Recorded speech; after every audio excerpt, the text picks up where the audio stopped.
വിഷമത്തോടെയാണ് ഈ വീഡിയോ ചെയ്യുന്നത്. വിഷമത്തോടെ എന്ന് പറയുമ്പോൾ വളരെ വേദനയുണ്ട്. കാരണം ലക്ഷത്തിൽ ഒന്നോ രണ്ടോ പേർക്ക് പറ്റുന്ന വ്യത്യസ്തമായ ഒരു പരിപാടിയാണ് ഞാൻ ചെയ്തുകൊണ്ടിരിക്കുന്നത്.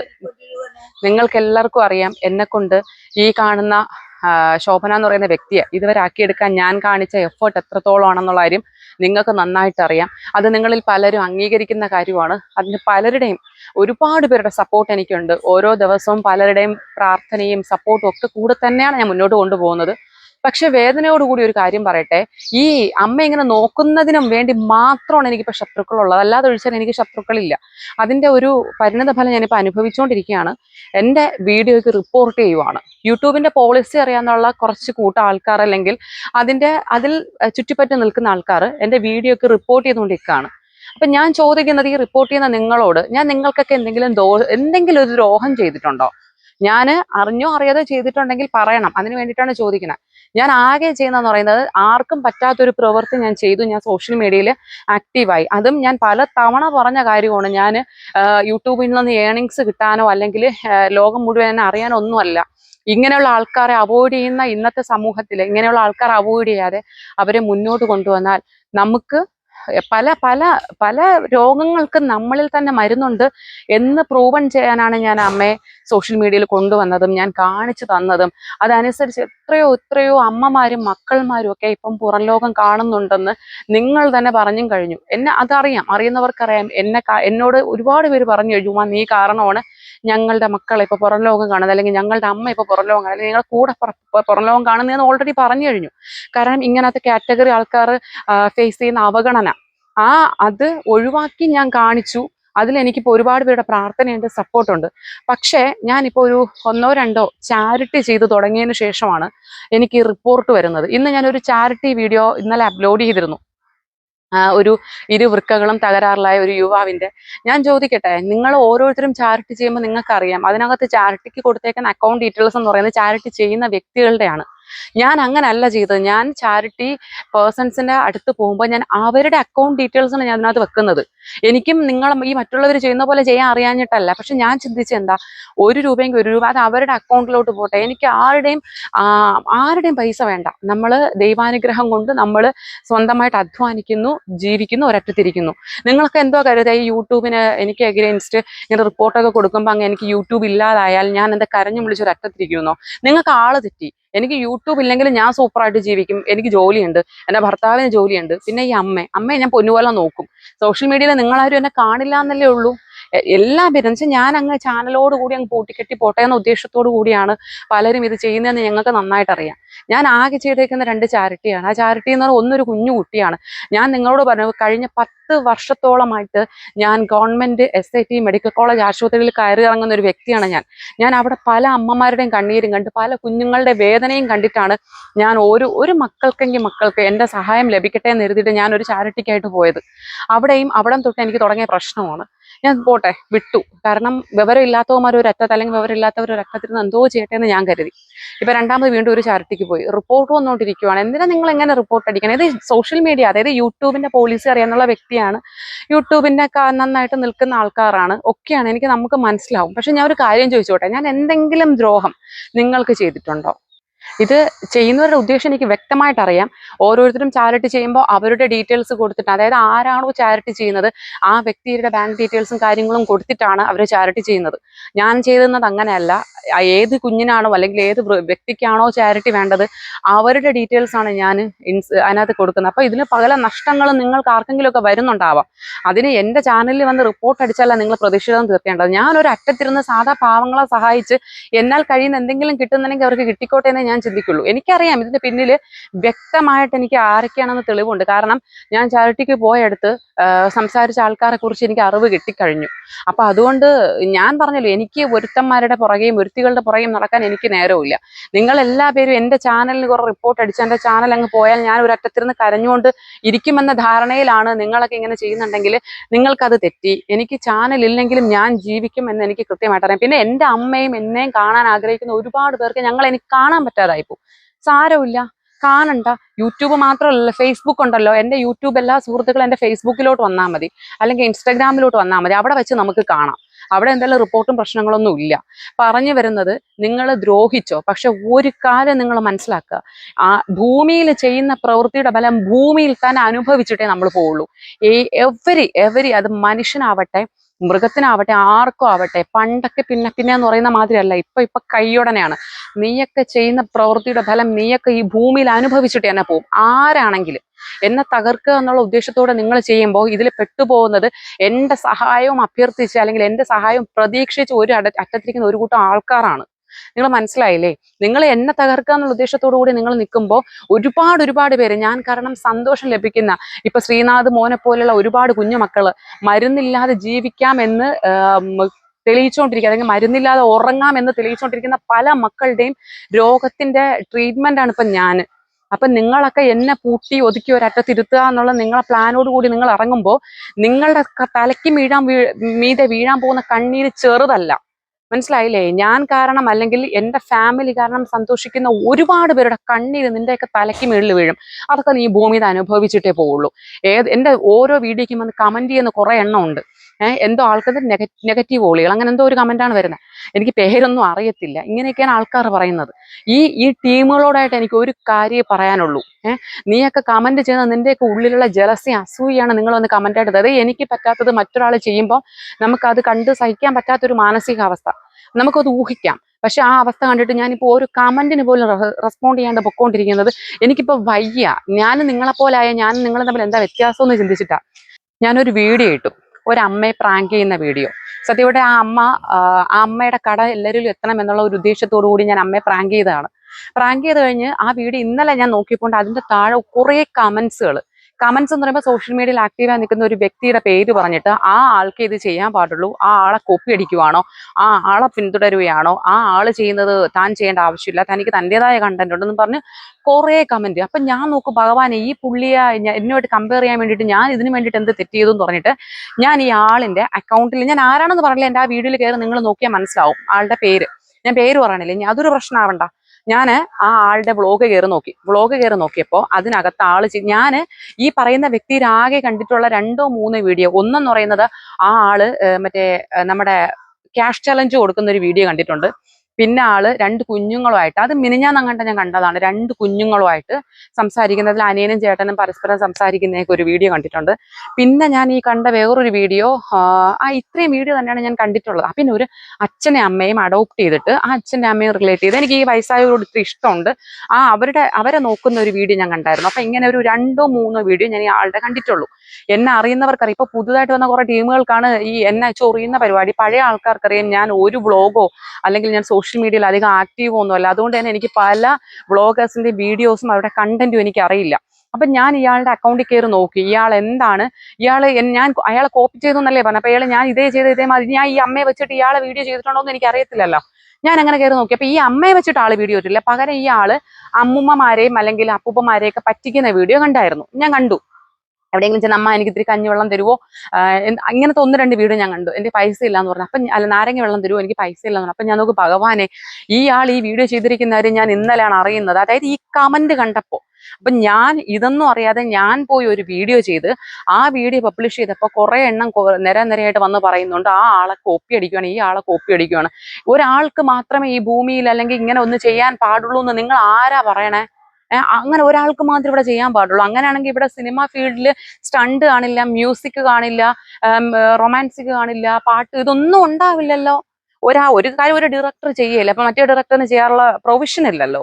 ഒരാൾ ഒരു വീഡിയോ ചെയ്തു എന്ന് കരുതിയിട്ട് മറ്റൊരാൾക്ക് ആ വീഡിയോ ചെയ്യാൻ പാടില്ല എന്നുണ്ടോ? ഞാൻ അങ്ങനെയാണ് ചോദിക്കുന്നത്. ഇനി ഞാൻ ആ ആളെ കോപ്പി അടിച്ചു എന്ന് തന്നെ കരുതുക, അങ്ങനെ ചെയ്യാൻ പാടില്ല എന്നുണ്ടോ? അപ്പൊ എനിക്ക് വിഷമം വന്നതെന്ന് പറയുന്നത്, കുറെ നാൾക്ക് മുന്നേ പറഞ്ഞു ആ അമ്മയെ വെച്ച് കണ്ടന്റ് ഉണ്ടാക്കാതെ നിങ്ങൾ സ്വന്തമായിട്ടൊരു കണ്ടന്റ് കണ്ടുപിടിക്കും എന്ന് പറഞ്ഞു. ഞാനൊരു അമ്മയെ പ്രാങ്ക് ചെയ്യുന്നതാണെങ്കിൽ അവരുടെ കള വളരണം എന്നുള്ളൊരു ഉദ്ദേശം കൊണ്ട്, കാരണം അവർ വെയിലത്തും മഴയത്തും ഇരിക്കുന്നത് ഞാൻ കണ്ടിട്ടുള്ളത് കൊണ്ട് ആ അമ്മയെ ജസ്റ്റ് ഒന്ന് ഇൻട്രൊഡ്യൂസ് ചെയ്യാനായിട്ട് ഒരു പ്രത്യേക ഒരു ഐഡിയ കണ്ടുപിടിച്ചതാണ്. ഞാൻ ആ അമ്മയ്ക്ക് അധികം പൈസയൊന്നും കൊടുത്തിട്ടില്ല. ഇന്നയാളെ കോപ്പി അടിക്കുന്നു എന്ന് പറയുന്ന വ്യക്തി എനിക്ക് തോന്നുന്നു കൂടുതൽ ക്യാഷ് കൊടുക്കുന്നുണ്ട്. ഞാൻ ആളിൽ നിന്ന് വാങ്ങിച്ച സാധനത്തിന്റെ പൈസ മാത്രമേ കൊടുത്തോളൂ. അത് മാത്രം മതി. കാരണം അതാണ് എന്റെ ഉദ്ദേശമായിരുന്നത്. അപ്പൊ ഞാൻ ആലോചിക്കുന്നത് ഈ കോപ്പിയടി എന്ന് പറയുന്നത് ഒരാൾ ചെയ്ത കാര്യം മറ്റൊരാൾ ചെയ്താൽ അത് മോശമാവുന്നത് എങ്ങനെയാണ്? ഈ അമ്മയെ വെച്ച് ചെയ്യേണ്ട, നിങ്ങൾ സ്വന്തമായിട്ടൊരു കണ്ടന്റ് ഉണ്ടാക്കുന്നുണ്ട്. ഇപ്പൊ സ്വന്തമായിട്ട് കണ്ടന്റ് ചെയ്തപ്പോൾ അതിൽ തന്നെ വന്ന് കമന്റ് ചെയ്യണം, നിങ്ങൾക്ക് അമ്മയെ വെച്ചിട്ട് കണ്ടന്റ് ഉണ്ടല്ലോ, നിങ്ങൾ തന്നെ സ്വന്തം കണ്ടന്റ് പൊയ്ക്കോളാം. നിങ്ങൾക്കൊക്കെ എന്താണ് പ്രശ്നം? എനിക്ക് മനസ്സിലാവാത്തതുകൊണ്ട് ഞാൻ ചോദിക്കുകയാണ്, എന്താണ് നിങ്ങളുടെ പ്രശ്നം? ഞാൻ പെണ്ണായതുകൊണ്ടാണോ? അത് പെണ്ണ് ആയതുകൊണ്ട് ഈ ചാരിറ്റിയിലൊന്നും ഇറങ്ങാൻ പാടില്ല, അല്ലെങ്കിൽ അമ്മമാരെ നോക്കാൻ പാടില്ല, അല്ലെങ്കിൽ ഈ പറയുന്ന പ്രാങ്കുകളൊന്നും ചെയ്യാൻ പാടില്ല എന്നുള്ള ഒരു കോൺസെപ്റ്റുകളുണ്ട്. അത് പെണ്ണുങ്ങൾക്ക് ഇതൊന്നും പാടില്ല എന്നുള്ള ഒരു ഇതാണോ? കുറെ എണ്ണം ഉണ്ടല്ലോ, പെണ്ണുങ്ങൾ അടങ്ങി ഒരുങ്ങി വീടിനകത്തിരുന്ന് സ്വന്തം കുടുംബകാര്യങ്ങൾ മാത്രമേ നോക്കാൻ പാടുള്ളൂ, ആവശ്യമില്ലാത്ത ഇങ്ങനത്തെ കാര്യങ്ങളൊന്നും ഇടപെടാൻ പാടില്ല എന്നൊക്കെ ചിന്തിക്കുന്ന കുറച്ച് കൂട്ടം ആൾക്കാരുണ്ട്. അതാണ് നിങ്ങളുടെ പ്രശ്നം. എനിക്ക് അറിയാൻ മേലാഞ്ഞിട്ട് ഞാൻ ചോദിക്കുവാണ്. ഞാൻ പറഞ്ഞല്ലോ, ഞാൻ എന്റെ ആദ്യമേ ഉള്ള വീഡിയോ കാണുന്നവരാരും ഇങ്ങനെ ഞാൻ കോപ്പി അടിക്കുന്നത്, ഞാൻ ഇങ്ങനെ മെനക്കെട്ട് നടക്കുന്നെന്ന് പറയില്ല. കാരണം ഞാൻ പലപ്പോഴും പറഞ്ഞിട്ടുണ്ട്, ഞാൻ ആരുടെ ബ്ലോഗും കാണാൻ പോവാറില്ല. എനിക്ക് കാണാൻ പോയി ഇഷ്ടമില്ലാഞ്ഞിട്ടല്ല, എനിക്ക് സമയമില്ലാത്തതുകൊണ്ടാണ്. ഞാൻ എൻ്റെ വീഡിയോ എടുത്തിപ്പോൾ സോഷ്യൽ മീഡിയയിൽ അപ്ലോഡ് ചെയ്തതിന് ശേഷമാണ് ഞാൻ സോഷ്യൽ മീഡിയയെ പറ്റി പഠിച്ചു തന്നെ തുടങ്ങിയത്. എനിക്ക് സോഷ്യൽ മീഡിയയെ പറ്റി യാതൊരു ഗ്രാഹ്യം ഇല്ലാണ്ട് ഇതിലോട്ട് വന്ന ഒരാളാണ്. ഞാൻ അമ്മയുടെ ഒരു വീഡിയോ ഇട്ട് ആദ്യം പട്ടികളെ തുടങ്ങി, ആരൊക്കെയോ പറഞ്ഞു അമ്മയുടെ അല്ലാതെ ഒരു വീഡിയോ ഇട്ട് ഉമ്മക്ക് റീച്ച് കാണിച്ചു തരാൻ. 1 മില്യൺ എബോവ് ഒരു വീഡിയോ 3 ദിവസം കൊണ്ട് പോയിട്ടാണ്. അതും കഴിഞ്ഞ് ഒരു 10-15 ദിവസം കഴിഞ്ഞാണ് ശോഭനയുടെ വീഡിയോ വന്നത്. സംശയമുള്ളവർക്ക് എൻ്റെ ഫേസ്ബുക്കിൽ ആദ്യത്തെ വീഡിയോ കയറി നോക്കാം, അല്ലെങ്കിൽ എൻ്റെ യൂട്യൂബിൽ വീഡിയോ കയറി നോക്കാം. എൻ്റെ ഡോറയുടെ പ്രഗ്നൻസി ടൈമിൽ അവളുടെ വീഡിയോ ഇട്ടിട്ടാണ് ഞാൻ ഇതിനകത്ത് ആക്റ്റീവ് ആയത്. അതായത് അവൾ എന്നെ വിളിക്കുവാണ് വയറ് തടവാനെന്ന് പറഞ്ഞൊരു വീഡിയോ. നിങ്ങൾ നോക്കിക്കോ, ധൈര്യമായിട്ട് കയറി നോക്കി. ആ വീഡിയോ എത്ര ഓടിയിട്ടുണ്ടോ നോക്കിയേ. ലോങ് വീഡിയോ ആണ്. 1 എത്ര മില്യൺ ആയിരുന്നു ഞാൻ ലാസ്റ്റ് കണ്ടപ്പോൾ. അതായത് 1-2 മാസങ്ങൾക്ക് മുന്നേ. നിങ്ങൾക്ക് ഇപ്പോഴും ആ വീഡിയോ കയറി നോക്കാം. ഒരുപാട് പേര് വന്നിട്ടുണ്ട്, ആ അമ്മയെ വെച്ചിട്ടല്ലാതെ നിങ്ങൾ വീഡിയോ ഇട്ടൊന്ന് ജീവിച്ച് കാണിക്കുമെന്ന്, റീച്ചാക്കി കാണിക്കും, ജീവിച്ചല്ല സോറി, റീച്ചാക്കി കാണിക്കുമെന്ന്. റീച്ചായ വീഡിയോകൾ അതിനകത്ത് ഒരുപാടുണ്ട്. ഇതാരും നോക്കാൻ മെനക്കെടാഞ്ഞിട്ടാ. പുതിയ പുതിയ വീഡിയോകൾ വരുമ്പോൾ അതിൽ കാണുന്ന അത്രയും അമ്മയുടെ എൻ്റെ മുഖമല്ലേ. അപ്പൊ ആ അമ്മയെ വെച്ച് ജീവിക്കുന്നു എന്നുള്ള ആ ഒരു വിഷമത്തിൽ അങ്ങ് കയറി പോകണമെന്നാണ് എനിക്ക് മനസ്സിലാവും. അപ്പോൾ ഞാൻ പുറത്തുനിന്ന് ഒരാളെയും കൊണ്ടുവന്നിട്ടല്ല ഞാൻ വീഡിയോ ചെയ്യുന്നത്. എൻ്റെ വീട്ടിലുള്ള എൻ്റെ അമ്മ, എൻ്റെ കുഞ്ഞുങ്ങളെ, എൻ്റെ പട്ടികളെയും കുട്ടികളെയും വെച്ചിട്ടാണ് വീഡിയോ ചെയ്യുന്നത്. അതിനുപോലും നിങ്ങൾക്കൊക്കെ ചുരുക്കാണ്. എനിക്ക് കുഴപ്പമില്ല, പറഞ്ഞിട്ട് കാര്യമില്ലാത്തതുകൊണ്ട് ഞാൻ ആ ചുരുക്കം അംഗീകരിക്കുന്നുണ്ട്. പിന്നെ വേറെ ഈ അമ്മയെ വെച്ച് ചെയ്യുന്നുണ്ടെന്ന് പറഞ്ഞിട്ടാണ് ഞാൻ ഇന്നലെ മിനിഞ്ഞാന്ന് ഒരു വീഡിയോ കണ്ട്, ആദ്യമായിട്ട് ടീമേ എന്ന് വിളിക്കുന്ന ആളുടെ പേര് എനിക്കറിയത്തില്ല, ഒരു യൂട്യൂബർ. നമ്മൾ മറ്റേ സിനിമയിലൊക്കെ അഭിനയിച്ചിട്ടുണ്ടെന്ന് എനിക്ക് തോന്നുന്നു. സിനിമയിൽ അഭിനയിച്ചിട്ട് എനിക്ക് ഓർമ്മയുണ്ട്. ടീമേ എന്നാണ് വിളിക്കുന്നത്. ആളുടെ പേര് എനിക്കറിയില്ല.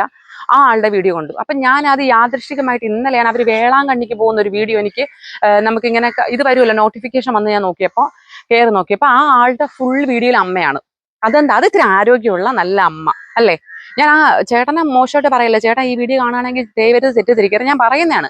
അത് നല്ല ആരോഗ്യമുള്ള ഒരു അമ്മ, നിറച്ച് നല്ല സൗന്ദര്യത്തോടെയൊക്കെ നിന്ന് നല്ല നല്ല ആക്റ്റീവായിട്ടുള്ള ഒരു അമ്മ.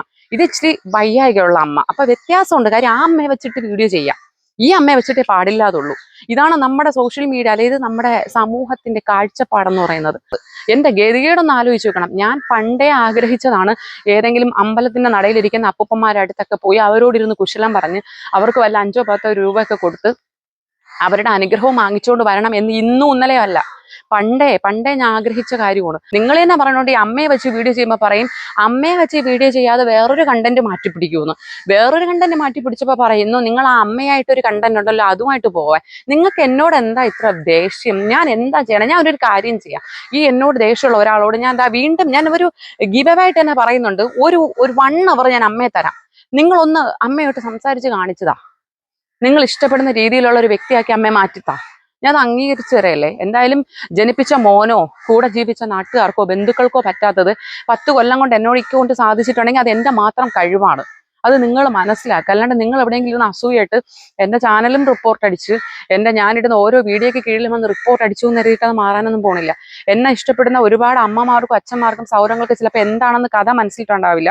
ഞാൻ പറഞ്ഞു തരാം വിശദീകരിച്ച്. എൻ്റെ ഒരു വീഡിയോയ്ക്ക് ഇഷ്ടപ്പെട്ടില്ല എന്ന് പറഞ്ഞിട്ട് അതിനകത്ത് ഒരു പർട്ടിക്കുലർ എന്തെങ്കിലും എൻ്റെ ഒരു നെഗറ്റീവ് പോയിന്റ് കണ്ടുപിടിച്ച് അതിന് റിപ്പോർട്ട് കൊടുക്കാം യൂട്യൂബിൽ. അങ്ങനെ ഒരു പരിപാടിയുണ്ട്, മനസ്സിലായില്ലേ? അതാണ് ഇപ്പൊ നടന്നുകൊണ്ടിരിക്കുന്നത്. അപ്പൊ അതാണ് ഞാൻ ചോദിക്കുന്നത്, അതിനു വേണ്ടിയിട്ട് എന്ത് ദ്രോഹമാണ് ഈ വീഡിയോ കാണുന്നവർക്ക് ഞാൻ ചെയ്തു എന്നുള്ളതാണ് മനസ്സിലാവാത്തത്. എന്നെ കാണാൻ ആഗ്രഹിക്കുന്ന അമ്മമാർക്ക് ഒരുപക്ഷെ ഞാൻ നിങ്ങളോട് പറയാൻ പോകുന്നത് ചിലപ്പോൾ ഇനി ഒരു രാവിലെ എന്നെ കാണാൻ പറ്റില്ല എന്നായിരിക്കാം. എന്നാലും നിങ്ങൾ ആരും വിഷമിക്കരുത്, ഞാൻ ഉണ്ടാവും. ഞാൻ യൂട്യൂബിൽ കാണില്ല എന്നുള്ളൂ, അപ്പുറത്ത് സോഷ്യൽ മീഡിയയിൽ ഒന്നുകിൽ ഇൻസ്റ്റാഗ്രാമിൽ അല്ലെങ്കിൽ ഫേസ്ബുക്കിൽ ഞാൻ ഉണ്ടാവും. അപ്പൊ അതുകൊണ്ട് എന്നെ കാണുന്നുള്ളവർ അങ്ങോട്ട് വന്നാൽ മതി. യൂട്യൂബിലില്ല, യൂട്യൂബിലല്ലേ വന്ന് റിപ്പോർട്ട് അടിക്കാൻ പറ്റുള്ളൂ, അപ്പുറത്ത് പോയി റിപ്പോർട്ടൊന്നും അടിക്കാൻ പറ്റില്ലല്ലോ. വേറൊരു പ്രശ്നം കൂടെ ഉണ്ട് കേട്ടോ. പെണ്ണുങ്ങൾക്ക് പാടില്ല എന്ന് പറഞ്ഞൊരു കോംപ്ലക്സ് ഉണ്ട്. ഇപ്പൊ ഞാൻ പെണ്ണായി പോയല്ലോ, എന്തോ മക്കളെ ഞാൻ പെണ്ണായി പോയല്ലോ. അപ്പൊ ഞാൻ നിൽക്കുന്നത് കൊണ്ടാണ് ഈ പ്രശ്നം. എന്ന് വെച്ചാൽ സ്ത്രീകൾ വരരുത്. സ്ത്രീകൾ എപ്പോഴും കുറെ കാറ്റഗറി ഉണ്ടല്ലോ, ഒരറ്റത്ത് ഒതുങ്ങിയിരിക്കണം, അല്ലെങ്കിൽ സ്ത്രീകൾ ഒരു കാര്യത്തിൽ ഇടപെടാൻ പാടില്ല, സ്ത്രീകൾ കുടുംബിനിയായിട്ട് അമ്മയുടെയും അച്ഛന്റെയും മക്കളെയും കാര്യം മാത്രം നോക്കി ജീവിക്കണം എന്ന് പറഞ്ഞൊരു ടീമുണ്ടല്ലോ. ഞാൻ സ്ത്രീ തന്നെയാണ്. എനിക്ക് ഭയങ്കര ഇഷ്ടമാണ് ഈ പരിപാടി. ഞാൻ ഇനിയും തുടരും പറ്റുന്ന കാലം വരെ. ഇനി വീഡിയോ എടുത്ത് നിങ്ങൾക്കൊക്കെ കാണിക്കാൻ പറ്റില്ലെന്നല്ലേ ഉള്ളൂ, ഞാൻ തുടരും. ഞാൻ അമ്മച്ചിയെ പറ്റിക്കുന്നതും ചെയ്യും, അപ്പൂപ്പനെ പറ്റിക്കുന്നതും ചെയ്യും, എല്ലാം ഞാൻ ചെയ്യും. പക്ഷെ ഞാൻ ഇനി യൂട്യൂബിൽ നിന്ന് വീഡിയോ എടുത്തിടായിരുന്നാ പോരെ.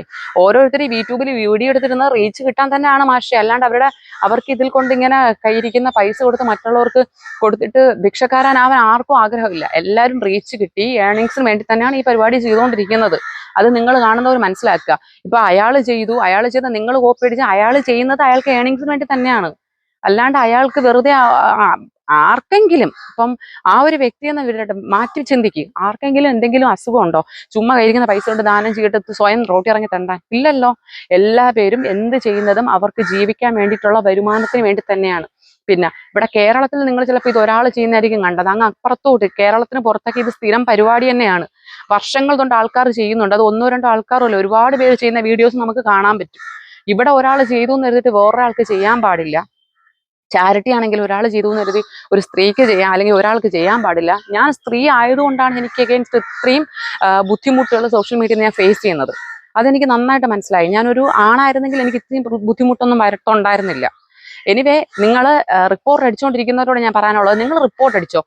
നിങ്ങൾ റിപ്പോർട്ട് അടിച്ചു എന്ന് പേടിക്കാനൊന്നും ഞാൻ പോണില്ല. ഞാൻ ഒന്നുകിൽ എനിക്ക് പറ്റുന്ന കാലം വരെ ഞാൻ സോഷ്യൽ മീഡിയയിൽ ആക്റ്റീവ് ആയിരിക്കും. യൂട്യൂബ് പോയാലും ഫേസ്ബുക്കിൽ ഞാൻ ഉണ്ടാവും, ഇൻസ്റ്റാഗ്രാമിൽ ഞാൻ ഉണ്ടാവും. അവിടെ നമുക്ക് ഞാൻ ഏണിങ്സിന് വേണ്ടിയല്ലല്ലോ നിൽക്കണേ, പൈസയ്ക്കാണ് നിൽക്കണമെങ്കിലല്ലേ അയ്യോ എൻ്റെ യൂട്യൂബ് പോയി ഞാൻ ഇനി എന്ത് ചെയ്യുന്ന താടി കൈയും കൊടുത്തിരിക്കുള്ളൂ. ഞാൻ പൈസയ്ക്കല്ല നിൽക്കണം. ഇതെൻ്റെ ഒരു ഇഷ്ടമാണ്, ഇതെൻ്റെ ഒരു പാഷനാണ്. ഞാൻ അത് അപ്പുറത്ത് തുടർന്നോളാം. അപ്പുറത്ത് എവിടെ വേറെ പരിപാടികളുണ്ടല്ലോ, നമുക്കിതൊക്കെ കാണിക്കാൻ വേറെയും സോഷ്യൽ മീഡിയ ഉണ്ടല്ലോ, ഞാൻ അവിടെ കാണിച്ചോളാം. പിന്നെ റിപ്പോർട്ട് അടിക്കുന്നവന്മാരുടെ പ്രത്യേകം ശ്രദ്ധയ്ക്ക് വീണ്ടും ഞാൻ പറയുന്നത്, നീയൊക്കെ ദൈവത്തിന് മുമ്പ് കണക്ക് പറഞ്ഞിട്ടേ പോളൂ. കാരണം ഞാൻ പറഞ്ഞല്ല, കുറച്ചു പേരുടെ കണ്ണീരാണ് നിന്റെയൊക്കെ തലയിൽ വീഴാൻ പോണം. എന്റെ വീഡിയോ കണ്ടി നീയൊക്കെ വിചാരിക്കും എവളെ വീഡിയോ കണ്ടിട്ടില്ലെങ്കിൽ കരയാനാ. നിനക്ക് അറിയാഞ്ഞിട്ടാ നിനക്കൊക്കെ. നമ്മുടെ വീഡിയോ കണ്ട് ഉറക്കഗുളി ഇല്ലാണ്ട് ഉറങ്ങുന്ന കുഞ്ഞുണ്ട്. ഞാനത് കേട്ട എനിക്ക് എന്ത് സന്തോഷമെന്നറിയാം. അമ്മയുണ്ട്, അമ്മമാര്. ഒരാൾ മതിയോടോ, ഒരൊറ്റ മനുഷ്യൻ മതി, ഒരുപാട് പേര് വേണ്ട. എന്നെ കണ്ട് ഉറങ്ങുന്ന ഒന്നോ രണ്ടോ പേര് മതി. എനിക്കതാണ് ഞാൻ ഈ ഭൂമിയിൽ ചെയ്ത ഏറ്റവും വലിയ പുണ്യപ്രവൃത്തി അത് തന്നെയാണ്. അത് ഞാൻ ഇനിയും തുടർന്നുകൊണ്ട് തന്നെ ഇരിക്കും. എന്റെ നമ്പർ ഉണ്ടല്ലോ, എല്ലാവർക്കും എന്നെ കോൺടാക്ട് ചെയ്യാം. എന്നാൽ കഴിയുന്നതെല്ലാം ഞാൻ വീഡിയോ എടുത്ത് അവർക്ക് അയച്ചു കൊടുക്കും. യൂട്യൂബ് വഴി കണ്ടില്ല വേണ്ട, അവരല്ലാതെ കാണുമല്ലോ, അത് മതി. സന്തോഷമാണ് എനിക്ക്. ഇനി ആ ഇരുവൃക്കകളും തകരാറിലായ ആ യുവാവിന് ഇനി എനിക്ക് ആ വീഡിയോ റിമൂവ് ചെയ്തു. ആ വീഡിയോ റിമൂവ് ചെയ്യേണ്ട സാഹചര്യം ആയിപ്പോയി. അപ്പൊ ഞാൻ ഇനി ചോദിക്കട്ടെ, ഇനി ആ മനുഷ്യന് ചികിത്സാ സഹായം ആര് കൊടുക്കും? ഈ റിപ്പോർട്ട് ചെയ്ത നീയൊക്കെ കൊടുക്കുവോ? ഇല്ല. ആ മനുഷ്യനിനി എങ്ങനെ അവരിനി തുടർ ചികിത്സയായിട്ട് മുന്നോട്ട് പോകും? ആ സ്ത്രീ എന്നെ വിളിച്ച് കരയുവാണ്. ഒന്ന് ആലോചിച്ച് നോക്കണം. അവരുടെ കണ്ണീർ നിന്റെയൊക്കെ തലയിൽ തന്നെയാണ് വീഴുന്നത്. ഞാൻ പറഞ്ഞല്ലോ, ഞാൻ കാരണം ആർക്കൊക്കെ എന്തൊക്കെയോ കിട്ടേണ്ട സഹായങ്ങളും ആനുകൂല്യങ്ങളും നഷ്ടപ്പെടുത്തി ഓരോ വ്യക്തിയും ഭൂമിയിൽ നിന്ന് അനുഭവിച്ചിട്ടേ പോവുള്ളൂ. ഇതെന്റെ നീറുന്ന വേദനയാണ്. നീയും ചെയ്യുന്നു, ഞാനും ചെയ്യുന്നു. നമുക്ക് ഒരുമിച്ചങ്ങ് ചെയ്തു പോയാൽ പോരെ? അങ്ങനെ ചിന്തിക്കാനുള്ള കഴിവ് നിനക്കില്ലേ? എല്ലാം എനിക്ക് നേടണം, നിനക്ക് പാടില്ല എന്നുള്ള ഈ കോൺസെപ്റ്റുമായിട്ട് നീയൊക്കെ എവിടെ പോവാൻ? ഈ ഭൂമിയിൽ ഏവൻ ജീവിച്ചിട്ട് മരിച്ചാൽ ആകെ കുറച്ച് മണ്ണ് പോലും കൊണ്ടുപോകാൻ പറ്റാത്ത രീതിയിൽ തന്നെയാണ് പോകുന്നത്. ഭൂമിയിൽ അതിനകത്തങ്ങ് വീണങ്ങ് പോവുകയാണ്. 6 അടി മണ്ണിന്റെ ആവശ്യമേ ഉള്ളൂ എല്ലാവർക്കും കിടക്കാനായിട്ട്. ആരും ഒന്നും കൊണ്ടുപോകണില്ല. നമ്മൾ ജീവിച്ചിരിക്കുന്ന സമയത്ത് കുറച്ച് നന്മ ചെയ്താൽ നമ്മൾ ചിന്തിക്കും, ഓരോരുത്തരും ഓർമ്മിക്കും, അവരുണ്ടായിരുന്നപ്പോൾ അവരതൊക്കെ ചെയ്തല്ലോ എന്നുള്ള ഒരു ഓർമ്മയുണ്ടാവും. അതിനുള്ള അവസരം പോലും നിങ്ങൾ തരുന്നില്ല. എനിക്ക് വേണ്ട. ഞാൻ പറഞ്ഞല്ലോ, എനിക്ക് സഹായിക്കാൻ പറ്റുന്ന രീതിയിലൊക്കെ ഞാൻ സഹായിക്കും. നിങ്ങൾക്ക് ചെയ്യാൻ പറ്റുന്നതൊക്കെ നിങ്ങളും ചെയ്തോ. ഇനി ആ സുഹൃത്തിന് വേണ്ടിയിട്ട് ഞാൻ എടുത്തു വെച്ച വീഡിയോ പോലും എനിക്കിനി ഇടാൻ പറ്റില്ല, ഞാൻ ഇടുന്നില്ല. പക്ഷെ ആ പാവം അവരിത് കണ്ട് മനസ്സിലാക്കും, സാഹചര്യം എന്തായിരുന്നു എന്ന് ഇപ്പൊ അവർക്ക് മനസ്സിലായിട്ടുണ്ടാവും. എനിക്ക് നിങ്ങളോട് ഇത്രേ പറയാനുള്ളൂ ചേച്ചി, അല്ലെങ്കിൽ ചേട്ടാ. നിങ്ങളെ ഒക്കെ സഹായിക്കണം എന്നുള്ള കോൺസെപ്റ്റോട് കൂടി ഇറങ്ങി എനിക്കിപ്പോ ശത്രുക്കളുടെ എണ്ണം കൂടിക്കൊണ്ടിരിക്കുകയാണ്. എന്ത് തെറ്റ് ചെയ്തു എന്ന് ചോദിച്ചാൽ ഞാൻ ചെയ്ത തെറ്റൊന്നും ആർക്കും അറിയത്തില്ല. പക്ഷെ ഞാൻ മറ്റുള്ളവരെ സഹായിക്കാനായിട്ട് നന്മ ചെയ്തു എന്നൊരു കാരണം കൊണ്ട് എനിക്ക് ശത്രുക്കളുടെ എണ്ണം കൂടിക്കൊണ്ടിരിക്കുകയാണ്. പൊറുക്കുക എന്നോട്. എനിക്ക് നിങ്ങളെ സഹായിക്കണമെന്ന് ആഗ്രഹം ഉണ്ടായിരുന്നു, പക്ഷെ പറ്റിയില്ല. ഞാൻ തോറ്റുപോയി. നിങ്ങളെ സഹായിക്കാൻ എനിക്ക് കഴിഞ്ഞില്ല.